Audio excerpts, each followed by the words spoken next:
बहुत बहुत स्वागत है आप सभी का। आपके साथ मैं हूं अभिलाष मिश्रा और आप देख रहे हैं आपकी बात। छत्तीसगढ़ और मध्य प्रदेश में कोरोना तो बाद में लोगों को मार रहा है, पहले सरकार की असंवेदनशीलता और नाकामी मार रही है। जहां ना तो इलाज मिल पा रहा है, ना दवाई मिल रही है, ना ही बेड मिल रहे हैं और ना ही मरने के बाद अंतिम संस्कार के लिए जगह या फिर शवों को सम्मान मिल पा रहा है। लेकिन नेता है कि जनता के दर्द का इलाज करने की बजाय अपने बेशर्म बोलकर उसे और बढ़ा रहे हैं। ऐसे में लगता है कि महामारी ने मानवता को ही मार डाला है। तभी तो कहीं शवों को जानवर नोच रहे हैं, तो कहीं अंतिम संस्कार के इंतजार में शव खराब हो रहे हैं। ऐसे में सवाल यह है कि क्या महामारी से निपटने में दोनों राज्य की सरकारें नाकाम रही हैं और हालात पर नियंत्रण कर पाना जब उनके वश में नहीं है। अगर दोनों राज्यों में सिस्टम इस कदर कमजोर और लाचार था तो समय रहते महामारी से निपटने के इंतजाम क्यों नहीं किए गए।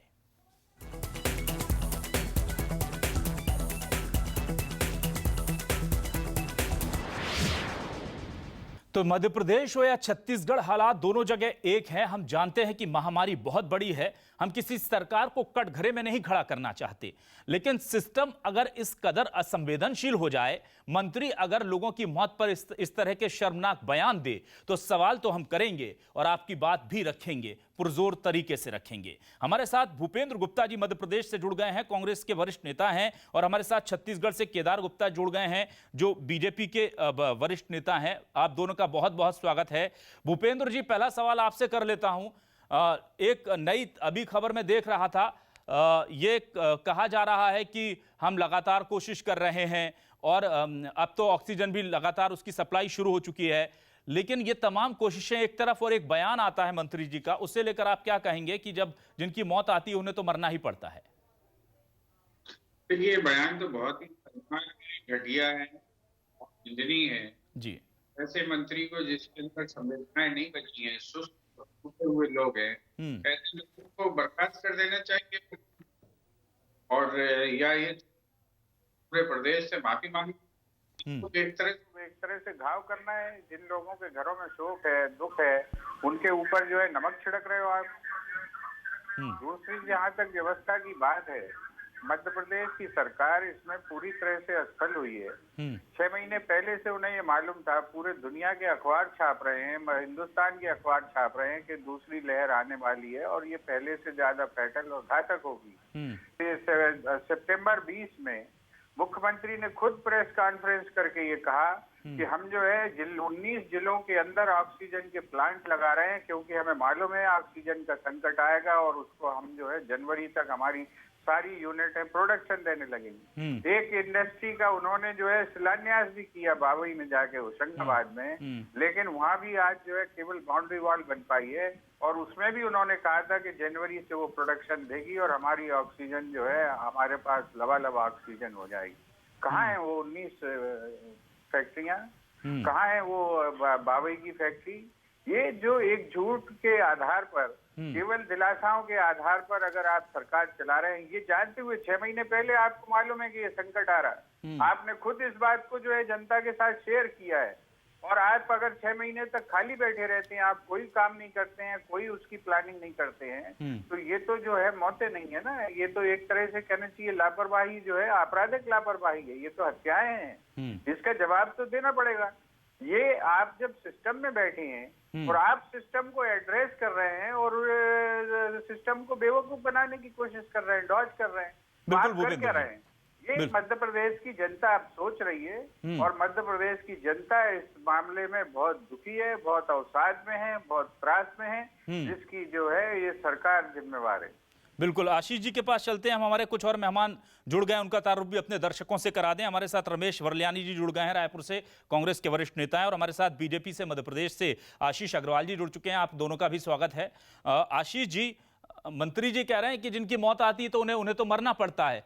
यहाँ तो 20-20 साल, 25-25 साल के युवा मर रहे हैं। आशीष जी, हम देख रहे हैं कि शवों को कुत्ते खा रहे हैं, हम देख रहे हैं कि शवों को जलाने के लिए लकड़ी कम पड़ रही है, हम देख रहे हैं कि शवों का जो मौतों का आंकड़ा है वो सरकारी रिकॉर्ड में कुछ और है और शमशान घाट पर कुछ और है। इन तमाम चीजों के बीच ऐसे बयानों की कितनी जरूरत है और आप इसे क्या सही मानते हैं कि इन सब की मौत आई थी इसलिए मर रहे हैं? देखिए, सबसे पहले तो हम क्या देखना चाहते हैं, हम वही देख पाते हैं। हम हम्म। रेयरेस्ट ऑफ द रेयर अगर देखना चाहते हैं, तो मैं उस पे कुछ टिप्पणी नहीं करना चाहूँगा। बल्कि भारतीय जनता पार्टी की सरकार तो शिवराज सिंह जी के नेतृत्व में सदैव दिन-रात लगी हुई है कि मध्य प्रदेश को कैसे भी कोरोना से बचाया जाए। हम्म। और संसाधन बढ़ाने की जहाँ तक बात है, तो जो बेड हमारे पास आज से 6 दिन पहले होते थे, आज उससे करीब 6,000 ज़्यादा हैं हम्म। और एम्स के 500 बेड भी अब केंद्र सरकार से बात करके कोविड के लिए रिज़र्व कर दिए गए हैं। ठीक है। जो ऑक्सीजन की बात आपने की, ऑक्सीजन जो 8 अप्रैल को 130 मैट्रिक टन हुआ करती थी, हम्म। वो बीते हुए कल तक 270 मैट्रिक टन थी और आज केंद्र सरकार के सहयोग से 450 मैट्रिक टन की हमें मंजूरी मिल चुकी है। हम्म। रेमडेसिविर इंजेक्शन जो कभी खरीद ही नहीं गए, वो हम्म। 31,000 हमें बीते हुए कल तक प्राप्त हो गए थे, 12,000 आज प्राप्त हो जाएंगे। और तो और नवाचार ये कि अब हेलीकॉप्टर का उपयोग हम्म। रेमडेसिविर इंजेक्शन को पहुंचाने के लिए किया जा रहा है। ऑक्सीजन के जो टैंकर हैं उनको एम्बुलेंस के समकक्ष दर्जा मिल गया है। उसमें एक साथ में पुलिसकर्मी होता है ताकि उसके साथ रोका-टोकी नहीं हो। हम केंद्र सरकार के साथ सहयोग रखते हुए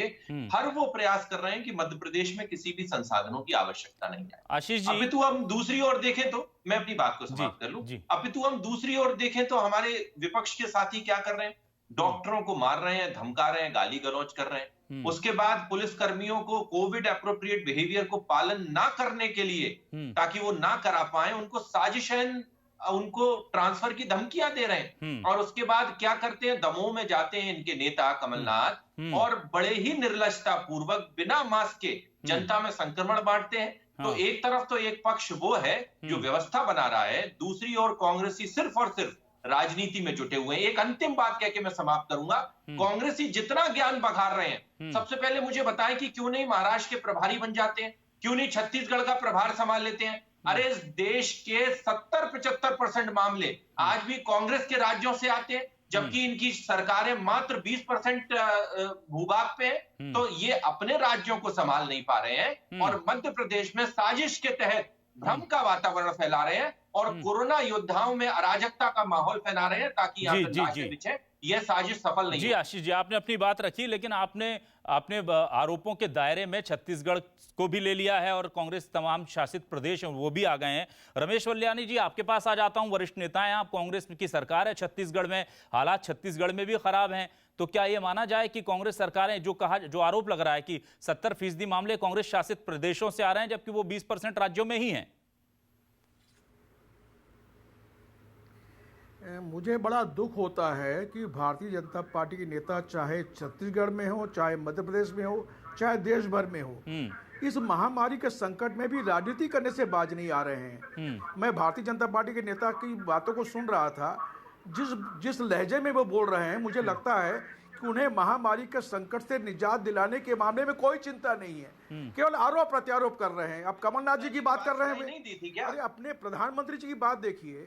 जब देश कोरोना के दूसरी लहर के चपेट में आने वाला था, आपको रिपोर्ट थी, तो क्या जरूरत थी चुनाव कराने की? चुनाव जरूरी था कि देश के आम आदमी के जीवन की रक्षा की। आज कुंभ मेले में 35 लाख लोग स्नान कर रहे हैं। जब वो अपने अपने घरों में लौटेंगे तो कोरोना के वाहक बन के कई लोग लौटेंगे, फिर देश में फैल जाएगा। तो आप अपनी गलतियों को स्वीकार करिए। ये लोकशाही में जो सत्तारूढ़ पार्टी होती है, उसकी एक जिम्मेदारी होती है कि देश के नागरिकों की जीवन की रक्षा करे। लेकिन देश के प्रधानमंत्री जीवन रक्षा के बजाय बंगाल में 8 चरण में चुनाव करा के वो कर रहे हैं। लेकिन रमेश जी, कमलनाथ तो कांग्रेस के नेता हैं। पहले शिवराज सिंह चौहान के दमोह चुनाव को लेकर के वो तंज कसते रहे और उसके बाद जाकर के प्रचार कराते हैं बिना मास्क और बिना सोशल डिस्टेंसिंग के। और अजय टंडन जो वहां के प्रत्याशी हैं, वो कोरोना पॉजिटिव हो जाते हैं, सुपर स्प्रेड शो हो जाता है उनका। दमोह उपचुनाव के कांग्रेस के प्रत्याशी हैं टंडन, वो कोरोना पॉजिटिव पाए जाते हैं और उसके बाद तमाम कोशिशें होती हैं उस चीज को ढकने की। तो जिन चीजों को लेकर के आरोप कांग्रेस लगाती रही है, कहीं ना कहीं कांग्रेस भी तो उन्हीं आरोपों के दायरे में खड़ी है। नहीं, मेरा यही तो कहना है कि दमोह उपचुनाव कराने की भी जरूरत क्या थी इस समय में? या अलग अलग राज्यों में चुनाव कराने की जरूरत क्या थी? इतनी रैलियों की अनुमति चुनाव आयोग क्यों दे रहा था? हाँ। आज जब देश के सामने महामारी का इतना व्यापक संकट है, तो जो केंद्र में सरकार बैठी हुई है, उसकी पहले जिम्मेदारी बनती है कि आम आदमी के जीवन की रक्षा के उपाय किए जाएं। आप वैक्सीन, यहाँ की संकट है, आप वैक्सीन दूसरे देशों को भेज रहे हैं। रेमडेसिविर की आपने निर्यात को अभी बंद किया है 2 दिन पहले, जब देश में हाहाकार मचा है। तो अपने दायित्व से मत हटिए। ये महामारी में राजनीति का विषय नहीं है, राजनीति आप कर लीजिएगा बाद में, सरकारें आएंगी जाएंगी। केदार जी के पास चल देते हैं आपके आरोपों का जवाब देने के लिए। केदार जी, आपने सुना क्या जरूरत थी आसाम में चुनाव कराने का, कि अभी इस वक्त पश्चिम बंगाल का चुनाव, दमोह का उपचुनाव, जब परीक्षाएं टल सकती हैं, जब लोगों की दुकानें, रोजी रोटी आप बंद कर सकते हैं, केंद्र सरकार, राज्य सरकारें बंद कर सकती हैं, तो चुनाव क्यों नहीं बंद हो सकते? ये सियासी लोगों के लिए एक अलग नजरिया और आम लोगों के लिए अलग नजरिया क्यों? रमेश वल्याणी जी जो कांग्रेस को बिलोंग करते हैं, उनकी बात सुन रहा था। उन्होंने कहीं भी छत्तीसगढ़ में स्वास्थ्य के विषय में, छत्तीसगढ़ में कोरोना के विषय में बात नहीं रखी। और ये कहते हैं कि भाजपा राजनीति करती है। इनके पूरे बयान को अभी के आप सुनिए तो लगातार मोदी जी पश्चिम बंगाल और वहीं घूमते रहे, मध्य प्रदेश। आज छत्तीसगढ़ पूरे भारत देश में सबसे ज्यादा संक्रमण को लेकर चलने वाला प्रदेश है। 26% दर, जो महाराष्ट्र से भी ज्यादा है। उसकी बात इन्होंने नहीं की, ये खाली राजनीतिक बात करते चले गए। ये संवेदनशील लोग हैं। और उल्टा भाजपा को कहते हैं, जो आशीष जी बता रहे हैं, ऑक्सीजन की उपलब्धता मध्य प्रदेश में, जो रेमडेसिविर हेलीकॉप्टरों से भेजा जा रहा है, एम्बुलेंस का दर्जा दिया गया, ऑक्सीजन, उसको उनको कहते हैं कि ये राजनीतिक बात कर रहे हैं। अरे थोड़ा तो विचार करिए। ये कांग्रेस वास्तव में 5% राज्यों में है और 75% से ज्यादा संक्रमण के मरीज उनके प्रदेशों में क्या कर रहे हैं ये? छत्तीसगढ़ की बात मैं कहना चाहता हूं, इन्होंने छत्तीसगढ़ में क्रिकेट मैच कराया, 45 हजार लोग उस क्रिकेट मैच में, जबकि पूरे भारत में मैच हो रहा है, कहीं पर दर्शक नहीं है, खाली रायपुर में दर्शक थे। और इतना बड़ा संक्रमण, महाराष्ट्र और नागपुर से सारे लोग यहाँ मैच देखने आए। और जो यहाँ पर वेटर्स थे, वो नागपुर, गोंदिया से मंगाए गए थे, वो सारे लोग सर्व कर रहे थे। तो कहीं ना कहीं संक्रमण को बड़ा स्प्रेड हुआ। उसकी जब बात नहीं करते रमेश भैया, वो बात करते हैं मध्य प्रदेश की, वो छत्तीसगढ़ की चिंता क्यों नहीं करते? और ये राजनीति की बात करते हैं। आज 10 बोर्डों के जो चुनाव लड़े आसाम के लोग हैं, छत्तीसगढ़ में दारू पार्टी कर रहे हैं। जगदलपुर ले जाया गया, उनका वीडियो वायरल होता है। जब लॉकडाउन है तो शराब कहां से मिल गई उनको? हाँ, उस सवाल पर भी आऊंगा केदार जी, बिल्कुल उस सवाल पर आऊंगा। बहुत जायज सवाल है और वो हम लगातार पूछ रहे हैं। उस सवाल, प्रतिशत संक्रमण की दर है, उस पर कुछ नहीं कहते। एक इन्होंने इंडोर स्टेडियम में, अरे लोकतंत्र की हत्या कर रहे हो आप, इसलिए लोगों को बचाना पड़ रहा है। 20 आदमी की डेथ होती है, 20 मरीज एक दिन, खुलते साथ दूसरे दिन 20 लोगों की जाने जाती है। क्या है ये, क्या कर रहे हैं? भूपेंद्र जी, भूपेंद्र जी के पास चलते हैं। भूपेंद्र जी, आप लोग तो सुपर स्प्रेडर वाले स्टेट बन गए हैं। वो सीधे आरोप लग रहे हैं कि आप लोग 20% स्टेट का स्टेक होल्ड करते हैं और आप संक्रमण का 75% स्टेक होल्ड करते हैं। तो ये तो विफलता सीधे तौर पर ऑन रिकॉर्ड दिखाने की कोशिश कर रही है बीजेपी। ये लोग अपना जो विवेक है, ये नागपुर के लॉकर में बंद करके आते हैं जी। ये बताएं जी, जब ये कह रहे हैं कि साहब जो है अब एक गेम खिलाने से जो है ये फैल गया कोरोना, तो ये नमस्ते ट्रंप से क्या हुआ था, इसका जरा ये जवाब पूछ सकते हैं क्या प्रधानमंत्री जी से? हिम्मत है इनमें गुप्ता जी में? पूछे उनसे। 10,000 विदेशी आए थे उसमें। सुनिए पहले, अब आप सुन लीजिए, बीच में मत बोलिए। मैंने आपको सुना ध्यान से, बात सुनिए ध्यान से। 10,000 विदेशी आए थे और जो लड़की आई थी ट्रंप की, वो सस्पेक्टेड थी इन्फेक्टेड। उसका वापस जाके कोरोना टेस्ट अमेरिका में हुआ था, पता कर लेना गूगल करके। ये आपके श्रीमान जी की देन है और आपके श्रीमान जी ने ये किया था। तो उनसे जरा सवाल पूछना कि इस तरह से जो है लोगों को लाना क्या जो है उचित है कि अनुचित है। 1 मिनट, अभी पूरी बात हो जाने दें, खूब बोलना आपको, अभी हमने ध्यान से सुन लिया। दूसरी चीजें, आप जो बातें कर रहे हैं, आप ये जो बच्चा चोर पार्टी है, पूरे हिंदुस्तान से चॉकलेट दिखाकर बच्चे चुराने में लगी हुई है, उनसे बचने में लगा हुआ है देश। आप जो है सत्ता पर कब्जा करने के लिए, कांग्रेस मुक्त करने के लिए आप लूटोगे जनमत को। लोग आपसे डर के भाग रहे हैं चुनाव का रिजल्ट आने के पहले। ये जो है ये इस तरह से बोटियां नोचेंगे आप। लोकतंत्र की शर्म आनी चाहिए। जिस चीज पर उस पर आप ऐसे करके गौरव करते, ये हैरानी है।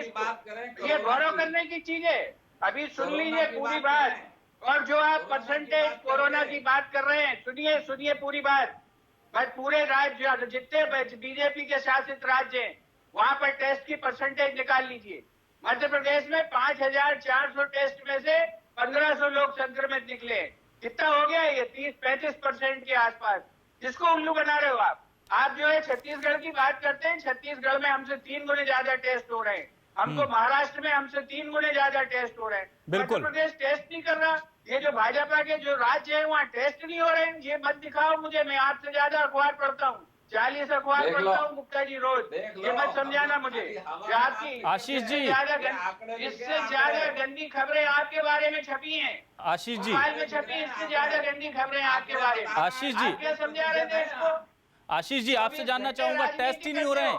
आशीष जी, टेस्ट नहीं हो रहे हैं, जवाब दीजिए। खरीदने की कोशिश करते हो, 24 घंटे भूखे हो केवल सत्ता के, जनता नहीं दिख रही तुमको। कब्जा कर लो बंगाल पर, आसाम पर, देश पर। भूपेंद्र जी आशीष जी जवाब दे रहे हैं। भूपेंद्र जी आशीष जी जवाब दे रहे हैं। आशीष जी जवाब दे रहे हैं। टेस्ट को लेकर के जो आपने आंकड़ों की बात कही, उसका जवाब आशीष जी दे रहे हैं। जी आशीष जी। देखिए, मैं टेस्ट पर आता हूं। सबसे पहले आदरणीय रमेश जी ने कुछ बातें कही थी, तो मुझे लगता है कि सबसे पहले उनकी अपनी बात का प्रारंभ माफी से प्रारंभ करना चाहिए था, क्योंकि भूपेश बघेल इतने महत्वपूर्ण प्रदेश को छोड़ के चुनाव करा रहे थे दूसरे प्रदेश में बैठ के, और उसका सीधा सीधा असर आज छत्तीसगढ़ के लोग भुगत रहे हैं। नहीं तो शिवराज जी भी तो गए थे बंगाल। आशीष जी शिवराज जी भी तो बंगाल गए थे।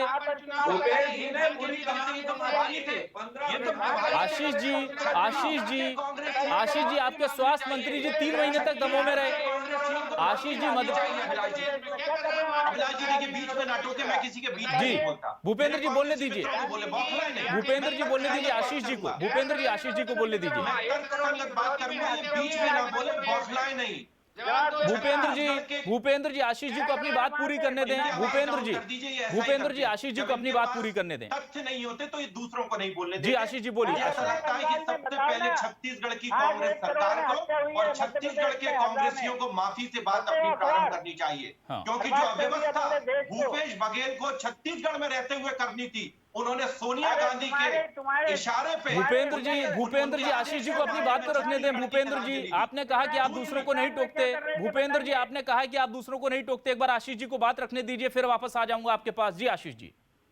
देखिए, मैं बहुत तर्कशीलता और तर्कसंगत बात करने में विश्वास रखता हूं, मैं किसी को नहीं टोकता। जी।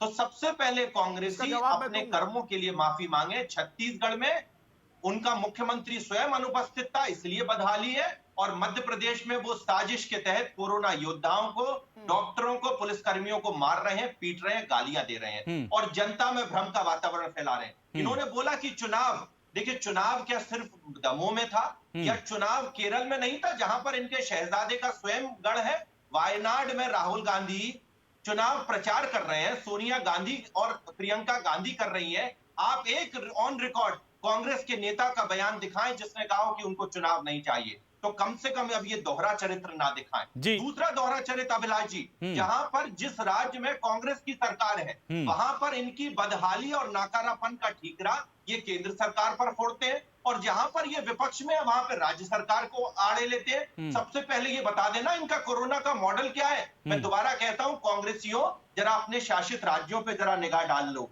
तीसरी बात, ये कौन सा तर्क यहाँ के मध्य प्रदेश के कांग्रेस के प्रवक्ता दे रहे हैं कि ऑक्सीजन की फैक्ट्री नहीं खुली। अरे आपको पेड़ गिनने से मतलब है या आम खाने से? दूसरी बात, ऐसा कौन सा राज्य है इस देश में जो दूसरे राज्य पर निर्भर नहीं है? आत्मनिर्भरता की भारत तो 70 साल के बाद आज कर रहा है, तो मध्य प्रदेश में ऑक्सीजन की किल्लत नहीं है। कांग्रेसियों, साजिश के तहत भ्रम न फैलाओ। 450 मेट्रिक टन मध्य प्रदेश में ऑक्सीजन की आपूर्ति सुनिश्चित की गई है, आप लोग हाथ मलते रह जाएं। आशीष जी, आपके ऊपर आरोप यह है कि आप टेस्ट ही कम करवा रहे हैं ताकि आंकड़े कम आए, और कांग्रेस की गवर्नमेंट टेस्ट ज्यादा करवा रही है इसलिए आंकड़े ज्यादा आ रहे हैं। क्या कहना चाहेंगे? अभिलाष जी, बेबुनियाद आरोप है। सबसे पहले टेस्ट सिम्टोमेटिक होता है। आज बताइए, क्या इनके यहाँ क्या कोई कम्युनिटी टेस्ट हो रहे हैं? दूसरी बात, जब प्रधानमंत्री जी को मैंने सुना था, वो मुख्यमंत्री जी को संबोधित कर रहे थे, उन्होंने कहा था कि बिल्कुल आंकड़ों से ना घबराएं, आप तो टेस्ट बढ़ाएं। मध्य प्रदेश में जितने लोगों को सिम्टम्स आते हैं वो टेस्ट कराते हैं, और एक ऐसा व्यक्ति दिखा दें जो अगर गया हो अस्पताल में, आप तो बड़े एक जिम्मेदार चैनल के हेड हैं, जिसका टेस्ट नहीं किया। देखिए, मैं दोबारा कहता हूं, साजिश के तहत बड़े ही नकारात्मक इरादों से मध्य प्रदेश में कांग्रेस भ्रम फैला रही है। जी बिल्कुल, सफल नहीं होने देना। भूपेंद्र जी मैं आपके पास आऊंगा। लेकिन एक सवाल मेरा भूपेंद्र जी आपसे भी है और रमेश बरलियानी जी से भी है, आप अपनी बात उसमें कुछ कहना चाहें तो जरूर कर लीजिएगा। संक्रमण के इस दौर में जब छत्तीसगढ़ में एक तरह से पूरी तरह से अब लॉकडाउन ही लग गया है, लगभग धारा 144 जिन जगहों पर लगी हुई है, वहां पर आप असम से कुछ विधायकों को लाकर के पार्टी कराते हैं जिनके विजुअल वायरल होते हैं। हम अपने दर्शकों को वो तस्वीरें भी दिखा देंगे और ये वाकई में बड़ा इसमें उसको देख करके हमको लगता है कि ये कैसा है, क्योंकि चुनाव वहां पर है, खरीद फरोख्त की कोशिश है। असम से बस्तर लाए गए कांग्रेस के उम्मीदवार 20 नेताओं के नेतृत्व में पहुंचे हैं बस्तर और सरकारी गेस्ट हाउस में सभी को ठहराया गया है। मतगणना से पहले लगातार कांग्रेस नेताओं को सुरक्षित कर रही है, यह कहा जा रहा है। बीजेपी ने कांग्रेस पर आरोप भी लगाया है कि कोरोना काल में सरकार होने का उठा रही है फायदा, और एक वीडियो भी बीजेपी ने जारी कर दिया है जो हम अपने टेलीविजन स्क्रीन पर दिखा रहे हैं।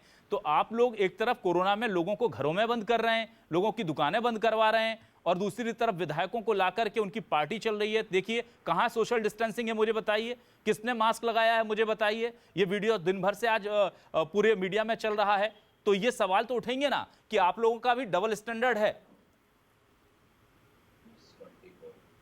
ये जवाब आप उनसे बरलियानी जी देखिए अविनाश जी बरलियानी जी से पहले से तो पूरा देश बचता फिर रहा है जी, बरलियानी जी जवाब दे रहे हैं, दिखा दिखा के लूट रहे हैं ये। बरलियानी जी से पहले जवाब ले लेते हैं भूपेंद्र जी, फिर आपके पास आ रहे हैं। जी बरलियानी जी। हाँ बिल्कुल, मैं भी जवाब दूंगा फिर।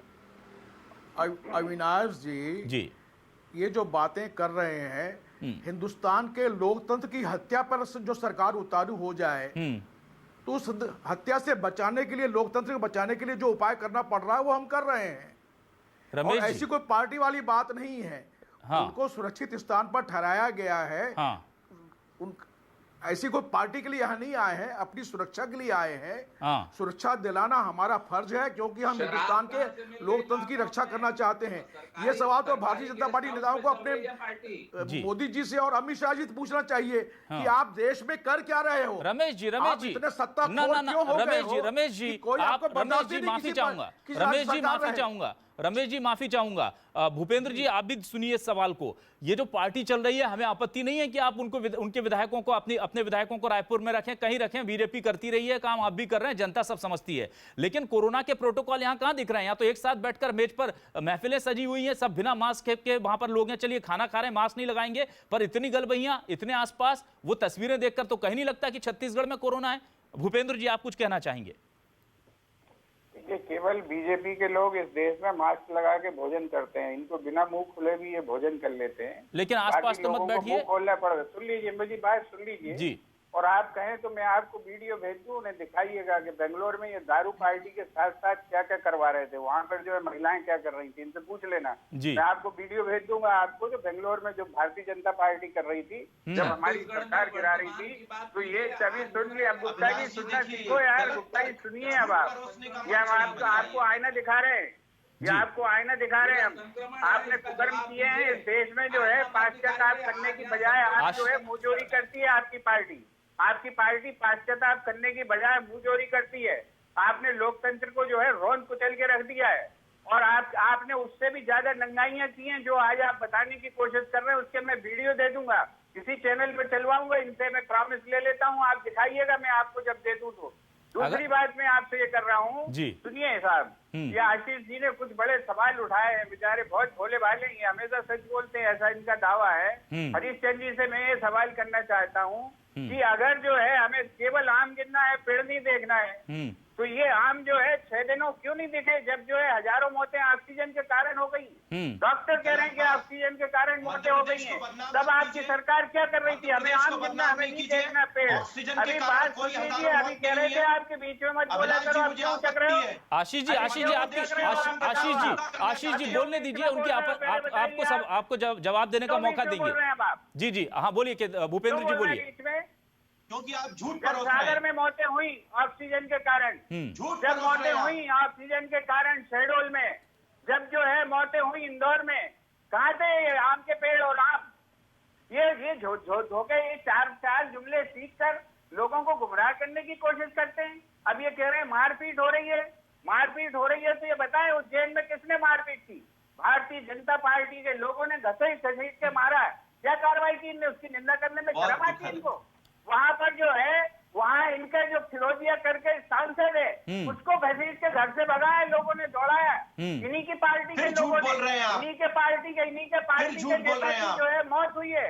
भूपेंद्र जी चलिए आप, भूपेंद्र जी आपके के नेता की मौत हुई है। भूपेंद्र जी आपके सवालों का जवाब आशीष जी से ले लेते हैं, केदार जी से ले लेते हैं। बोलकर ये केवल देश को गुमराह करना चाहते हैं, मदारी की तरह वहाँ भूपेंद्र जी एक मिनट और था। जी बोलिए। उसने कहा था देश से कि पूरा हमने जो है फतेह कर लिया है कोरोना को। 150 देश हमारी तरफ निहार रहे हैं। कहाँ है वो 150 देश? कहाँ है वो? तुमने फतेह कर ली थी, जीत लिया था कोरोना को। आपने देश को उकसाया कि देश सड़क पर आ जाए, और आज कोरोना की महामारी हम झेल रहे हैं। कौन सा जिसने ये भाषण दिया? आशीष जी से भूपेंद्र जी आपके सवालों का जवाब आशीष जी से और केदार जी से ले लेते हैं। पहले आशीष जी आप बोल लें, फिर केदार जी के पास चलते हैं। जो है ये रज्जू तोते की तरह कह रहे थे कि भूपेंद्र जी जवाब देता हूं। कोरोना कहाँ है बताएंगे जी। आशीष जी बताइए। मर रहे हैं लोग, ये बताना पड़ेगा। बता रहे हैं आशीष जी बता रहे हैं। भूपेंद्र जी आशीष जी जवाब दे रहे हैं, फिर केदार जी जवाब देंगे। अब आपका क्रम समाप्त हो गया। देखिए, सबसे पहले तो मैं कांग्रेसी प्रवक्ताओं के द्वारा बोले गए झूठ को बड़ा निंदनीय बताता हूं, और मध्य प्रदेश के हौसले और आशा को ये ध्वस्त करने वाला ये साजिश है जो सफल नहीं होगा। मध्य प्रदेश में कोई हजारों मौत ऑक्सीजन से नहीं हुई है। अगर हुई है तो महाराष्ट्र में हुई होंगी, छत्तीसगढ़ में हुई होंगी। आप मध्य प्रदेश को बदनाम करने की साजिश ना रखें। दूसरी बात, ये जो लोकतंत्र की हत्या चिल्लाने वालों, 1975 से लेके आज तक तुमने हत्या ही की है, और 1 सैकड़ा से अधिक राज्य सरकारें गिराई है। जो हो गया हो गया। आज तो अघोषित आपातकाल है, अब क्या 75 लगाए बैठे? 28 अब आपके बीच में आज अघोषित आपातकाल है देश में। आप क्यों नहीं रोक रहे? आजाद नहीं है, चुनाव आयोग को आजाद नहीं है। रमेश जी उनको रमेश जी बात आशीष जी को पूरी करने दीजिए। आपके पास आऊंगा मैं। आशीष जी की बात केदार जी को बात रखनी है, उसके बाद मैं आपके पास आ रहा हूं। रमेश जी आशीष जी बोलिए। मध्य प्रदेश में लोकतंत्र की हत्या का आरोप लगाने वालों को मध्य प्रदेश की जनता ने करारा जवाब दे दिया था।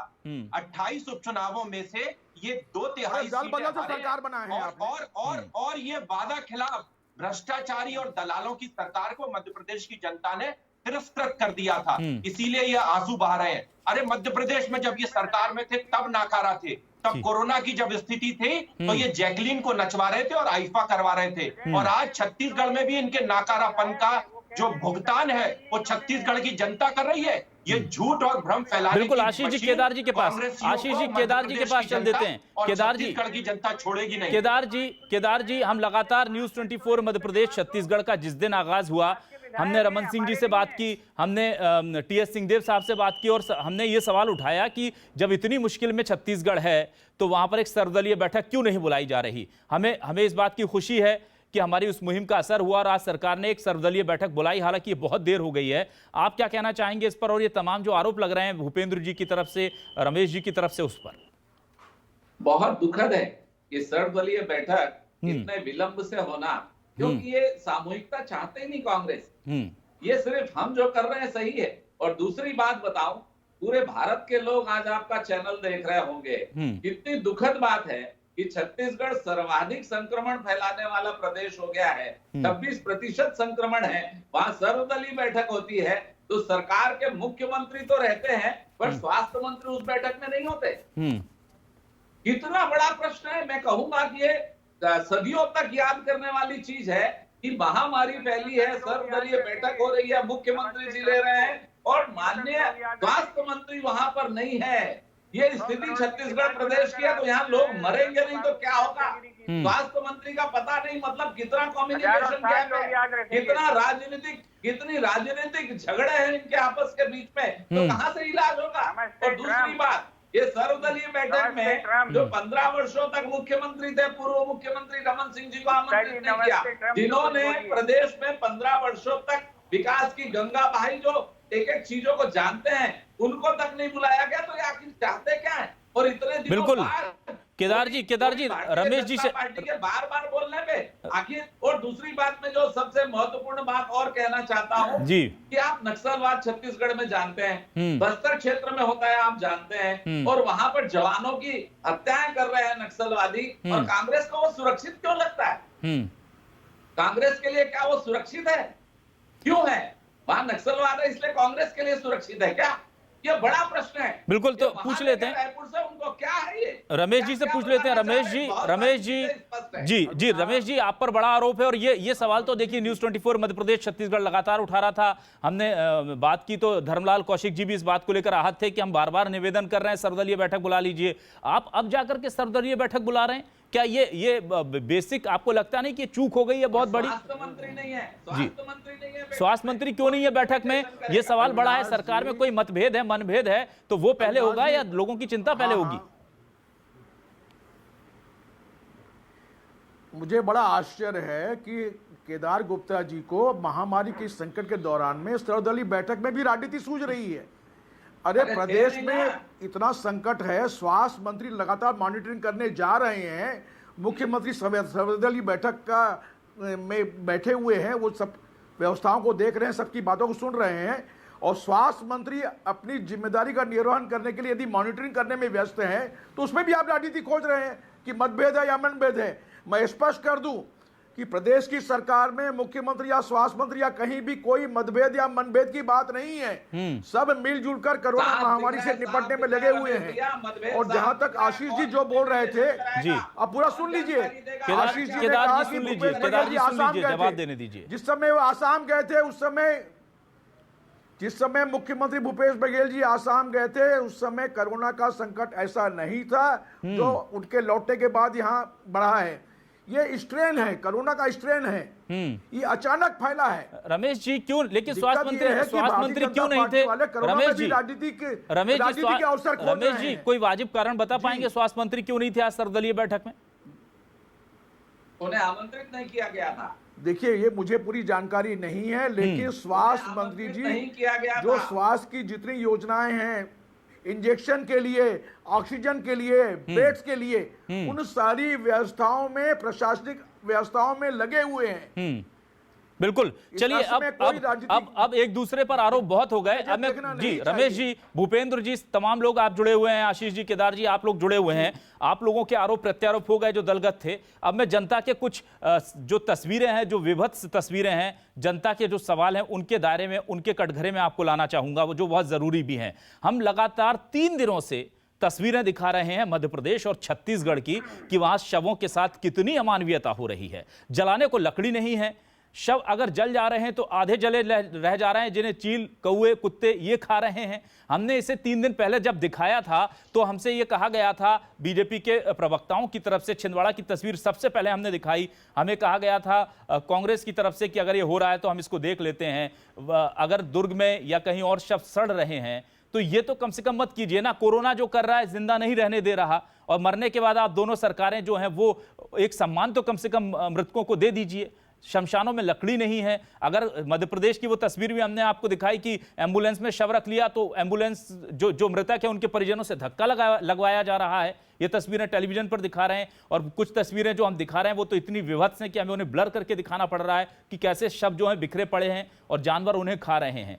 तो ये तो सवाल दोनों सरकारों पर है। अब आप एक एक कर मैं चाहूंगा भूपेंद्र जी से शुरू कर लेते हैं कि एक एक कर आप इस पर अपनी राय रख दें, अपना पक्ष रख दें कि क्या ये ठीक हो रहा है, क्योंकि छत्तीसगढ़ में भी हो रहा है। भूपेंद्र जी, ये तो एक बहुत ही अमानुषिक तस्वीर है, और चाहे यहाँ की सरकार हो चाहे वहाँ की सरकार हो, इस तरह अगर कहीं पर शॉर्टेज और दुरावस्था है तो उसको दूर करने का काम जो है उनकी सरकार का है, और उन्हें प्रशासन को टो पर लेना चाहिए।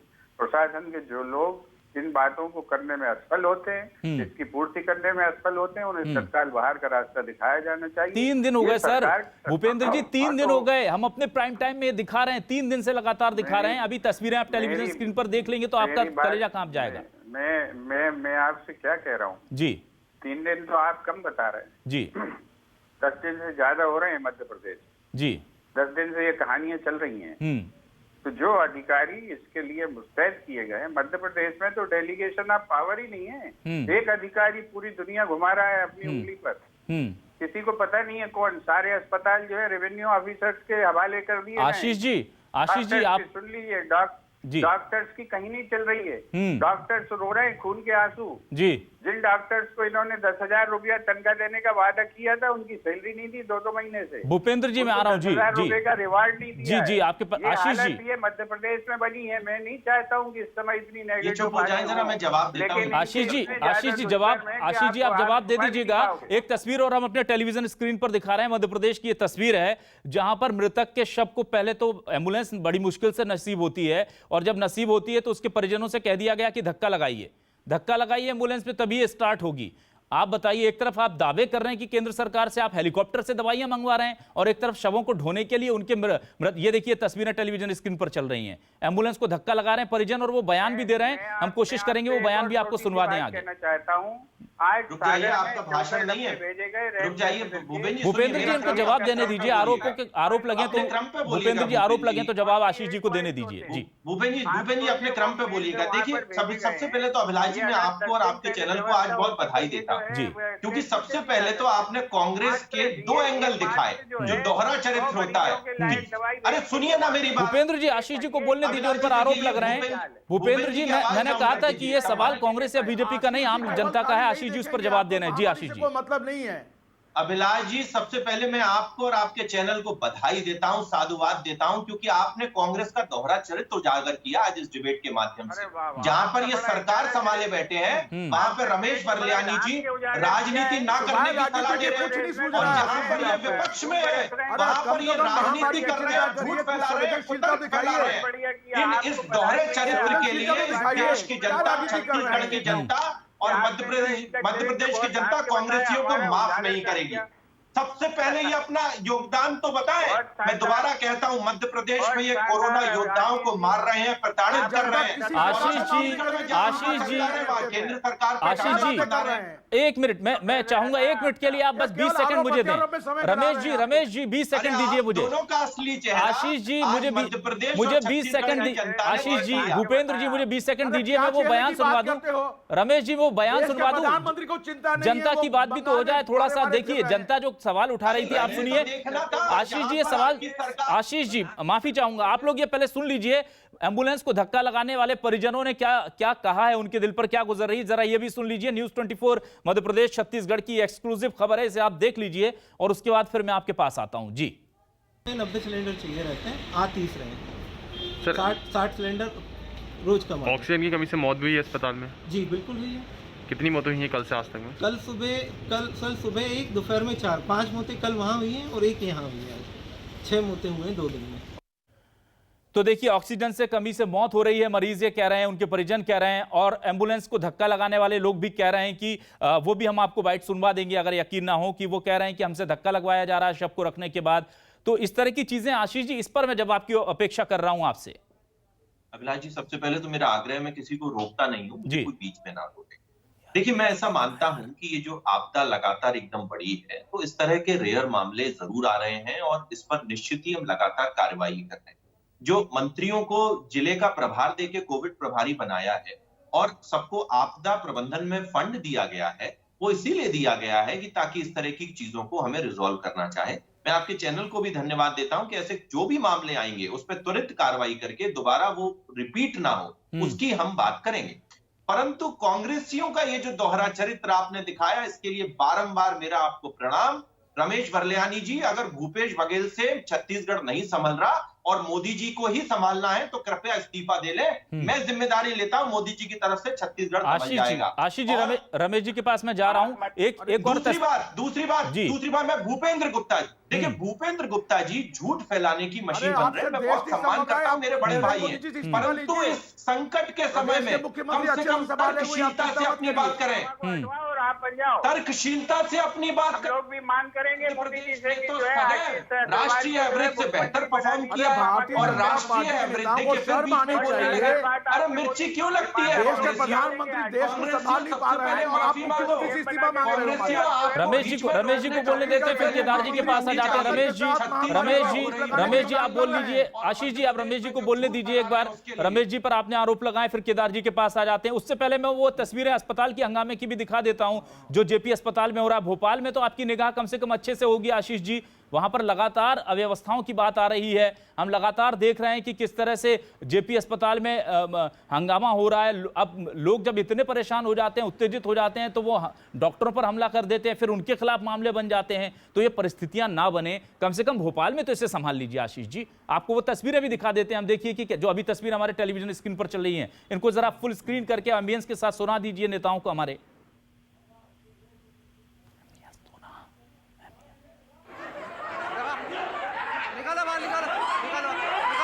ये तस्वीरें जेपी अस्पताल की हैं। लोग मारने को तैयार हैं डॉक्टरों को, स्टूल उठा करके डॉक्टर के केबिन में घुस गए हैं। और जेपी अस्पताल की अव्यवस्था की सिर्फ ये एक तस्वीर नहीं है। तो ठीक है, वादे हम समझते हैं कि महामारी बहुत ज़्यादा है, दिक्कतें हैं, एक साथ इतने ज़्यादा रिसोर्सेज नहीं आ सकते, लेकिन ये तस्वीरें लगभग ऐसी ही तस्वीरें छत्तीसगढ़ के अस्पतालों की भी हैं। ये देखिए स्टूल उठा करके। अब जो मर रहा है, जिसके घर का कोई परिजन, वो तो उत्तेजित होगा। अब वो उत्तेजित हो गया तो उस पर मामला दर्ज हो जाएगा या डॉक्टर हड़ताल पर चले जाएंगे। ये स्थिति बने ना, इसकी भी तो कोशिश होनी चाहिए ना आशीष जी।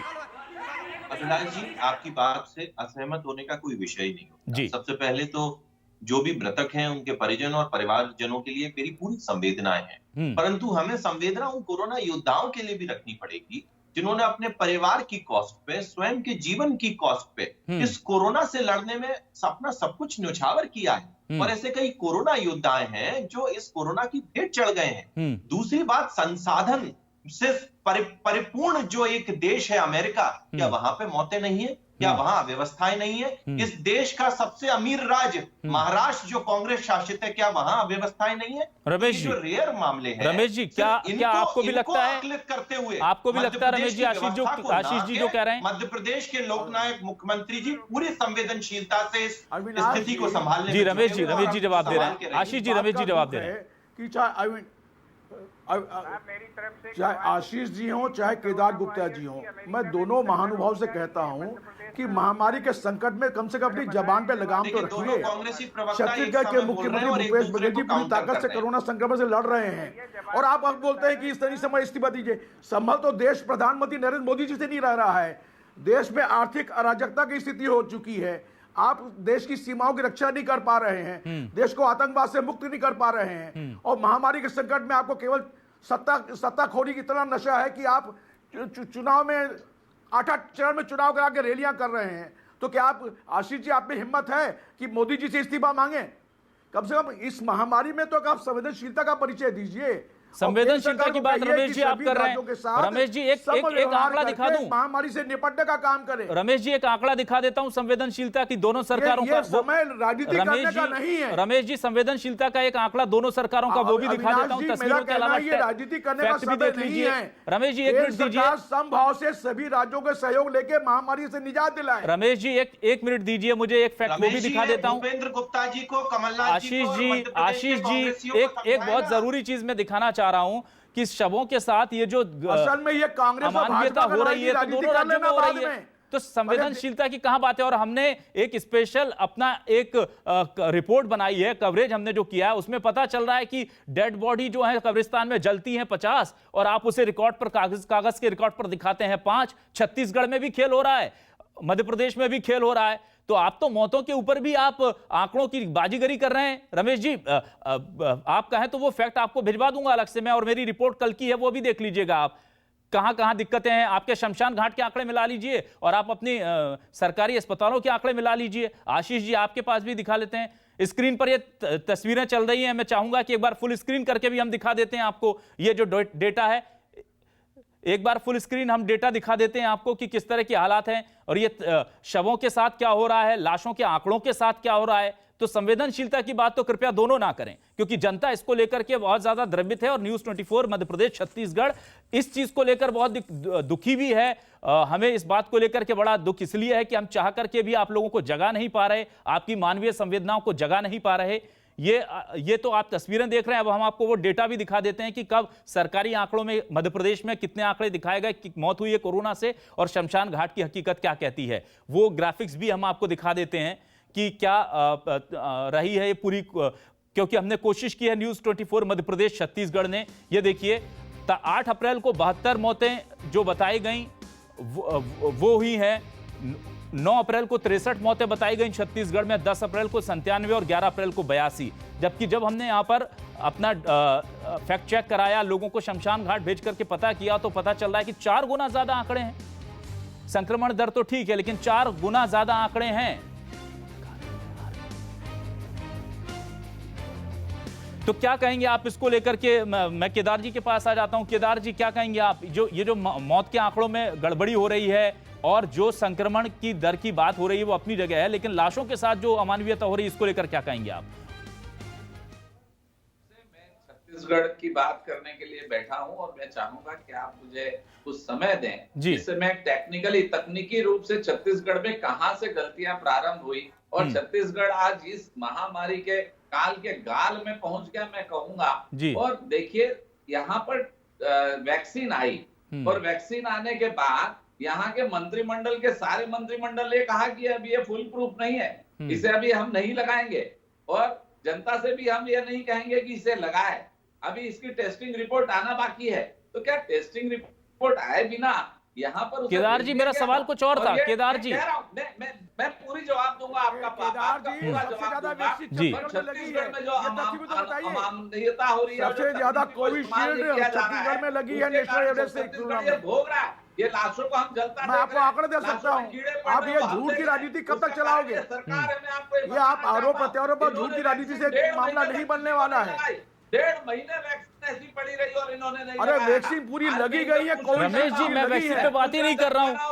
केदार जी, मैं वैक्सीन पर बात नहीं कर रहा हूँ। केदार जी, एक बार फिर आंकड़ा सुनिए। केदार जी, रमेश जी एक आंकड़ा सुन लीजिए, माफ कीजिए। ये लाशों का कारण क्या है, मुझे बताइए। केदार जी, रमेश जी, क्या मैं सीधा पूछ रहा हूँ, 13 अप्रैल को जबलपुर में सरकारी आंकड़ों में 5 लोगों की मौत हुई है। हकीकत यह है कि 30 कोविड संक्रमितों का शवों का शमशान घाट पर अंतिम संस्कार हुआ। छत्तीसगढ़ की बात 1 मिनट बताना चाहता हूं, मेरी बात। छत्तीसगढ़ की भी बात कर लेता हूं मैं। गुजरात में क्या हो रहा है वो देखिए, सूरत में क्या हो रहा है वो देखिए, अहमदाबाद में क्या हो रहा है। रायपुर में 53 लोगों की मौत सरकारी आंकड़ा बताता है, जबकि 55 से 60 कोविड संक्रमितों का शव 4 शमशान घाट पर अलग अलग होता है, यानी कि 200 से ज्यादा यह आंकड़ा जाता है। रायपुर की यह तस्वीर है। जबलपुर, भोपाल, इंदौर, ग्वालियर, आप जितना चाहें उतना डाटा मैं दे सकता हूं और सरकारी डाटा दे सकता हूं। रजिस्टर इंदौर से गायब कर दिया जाता है शमशान घाट से। दुर्ग में जो मौतें हो रही हैं उससे 5 गुना ज्यादा चिताएं जल रही हैं। तो ये सब कहां से हो रहा है? वो भी कोविड प्रोटोकॉल के तहत जल रही हैं। ये इस पर सीधा सीधा सवाल है मेरा, सीधा सीधा जवाब की अपेक्षा करता हूं, क्योंकि हम जनता की बात करते हैं, सियासी बयानबाजी होती रहेगी। दोनों सरकारें कटघरे में हैं, तो आप लोग कृपया सवालों से दाएं बाएं ना जाएं। एक बार फिर से मैं केदार जी आपके पास आ रहा हूं। बीजेपी शासित मध्य प्रदेश है, वहां पर भी ये चीजें चल रही है, इसको कैसे देखते हैं? और अगर आपको लगता है गलत है तो आप स्वीकार करते हैं कि गलत है?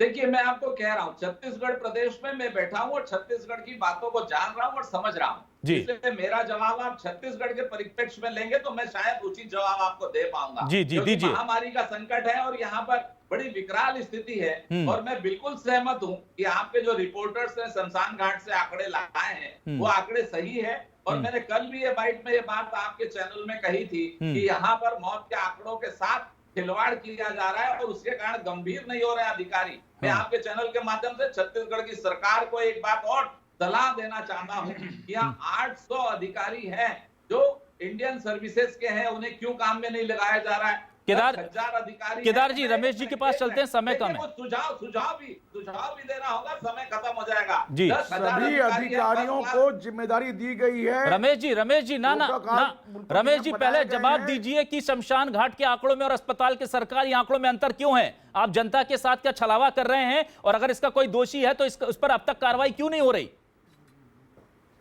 आप सत्ता में, आपसे सीधा सवाल है। अविनाश जी, मैं आपको विश्वास दिलाता हूं कि ऐसी कोई गड़बड़ी नहीं हो रही, आंकड़ों की कोई हेराफेरी छत्तीसगढ़ में नहीं हो रही है जी। रिपोर्ट आने में भूपेंद्र जी आपसे अंतिम रिएक्शन लूंगा मैं, आपसे भी अंतिम रिएक्शन लूंगा और आशीष जी से भी। आशीष जी, सरकार तो आपकी भी मध्य प्रदेश में है, इंदौर से शमशान से रजिस्टर गायब हो जाता है और आप फिर संवेदनशीलता की बातें करते हैं। आंकड़ों में 4 गुने से ज्यादा का अंतर है। आप जवाब दीजिए आशीष जी। अभिलाष जी, देखिए किस प्रदेश में क्या हो रहा हो, परंतु मध्य प्रदेश में कोई आंकड़ों की हेराफेरी नहीं हो रही, क्योंकि हम मानते हैं कि फोड़े को दबाने से वो ठीक नहीं होता, नासूर बन जाता है। जी। एक बात। दूसरी बात, अगर आप सेम डे का रिकॉर्ड अगर शमशान से मैच करेंगे तो वो इसलिए मैच नहीं करेगा क्योंकि कोविड से कितनी मौतें हुई ये ऑडिट के बाद दूसरे दिन जुड़ती है। तो अगर आपको जोड़ना है तो 2-3 दिन का एवरेज लेना पड़ेगा, तब आपको समझ में आ पाएगा। नहीं तो आप हमारे यहाँ के मंत्री से किसी से भी जो कोविड के प्रभारी हैं उनकी जानकारी सर, स्वास्थ्य मंत्री को तो ये नहीं पता कि कितने इंजेक्शन है। कल हमने देखा आप 5 नंबर जारी कर देते हैं, भोपाल के अस्पतालों के 5 नहीं लगते। प्रेस कॉन्फ्रेंस में हमने आपको दिखाया, सभी पत्रकारों ने दिखाया पूरे भोपाल के। अभिलाष जी, मैं निश्चित ही जो कमी है उसकी बात को मैं नहीं दोहराऊंगा, परंतु मध्य प्रदेश में कोविड चलिए बहुत कम समय है। भूपेंद्र जी आपसे एक छोटा सा रिएक्शन लेंगे, बहुत कम समय है, छोटा सा रिएक्शन भूपेंद्र जी आपसे। छत्तीसगढ़ में सरकार आपकी है, शवों के साथ जो मानवीयता हो रही है और आंकड़ों को जो गड़बड़ी आ रही है उसको लेकर क्या कहेंगे? देखिए, लीपापोती की बातें मैं नहीं करना चाहता हूँ। मैं 2 प्रमुख चीजें उठाना चाहता हूँ जी, जो संवेदनशीलता से जुड़ी हैं और जिस पर मैं बीजेपी के मित्रों से भी आग्रह करूंगा कि वो अपने लोगों को इसके लिए प्रोत्साहित करें। हमारे जो है विधायक हैं इंदौर के, उन्होंने 5000 जो है रेमडेसिविर नहीं, आप ये सलाह आप अच्छी दे रहे हैं बीजेपी को, लेकिन कांग्रेस को सलाह दे दीजिए छत्तीसगढ़ में। फिर अब आप बात ही नहीं करने दे रहे हैं। जी जी, मैं पॉजिटिव बात कर रहा हूँ, उसको सुन लीजिए। ये गाली गलौज बहुत देर हो गई। बहुत कम समय भूपेंद्र जी। 5000 इंजेक्शन हमारे जो है विधायक संजय शुक्ला ने बांटे। हमारे जो है जीतू पटवारी ने 25 लाख रुपए आज दिए वेंटिलेटर, ऑक्सीजन, वो सारे किट्स खरीदने के लिए। बिल्कुल। पीसी शर्मा ने आज 10 लाख रुपया हमारे। ठीक है भूपेंद्र जी माफी के साथ रोकना चाहूंगा, भूपेंद्र जी माफी के साथ रोकना चाहूंगा। हमने सवाल कल उठाया था कि क्या मध्य प्रदेश छत्तीसगढ़ में जो कांग्रेस और बीजेपी के दफ्तर हैं उन्हें कोविड सेंटर में तब्दील नहीं किया जा सकता। मध्य प्रदेश न्यूज 24 मध्य प्रदेश छत्तीसगढ़ की खबर के बाद अब बीजेपी की तरफ से प्रतिक्रिया आई है कि ऐसा हो सकता है। सवाल हम उठाते रहेंगे, जनता की आवाज जो है आपको सुनाते रहेंगे। आप चारों मेहमानों का हम शुक्रिया अदा करना चाहेंगे। न्यूज 24 मध्य प्रदेश छत्तीसगढ़ से जुड़ने के लिए आपका बहुत शुक्रिया। हम जनता की आवाज बनकर कल फिर आएंगे नए सवालों के साथ। नमस्कार।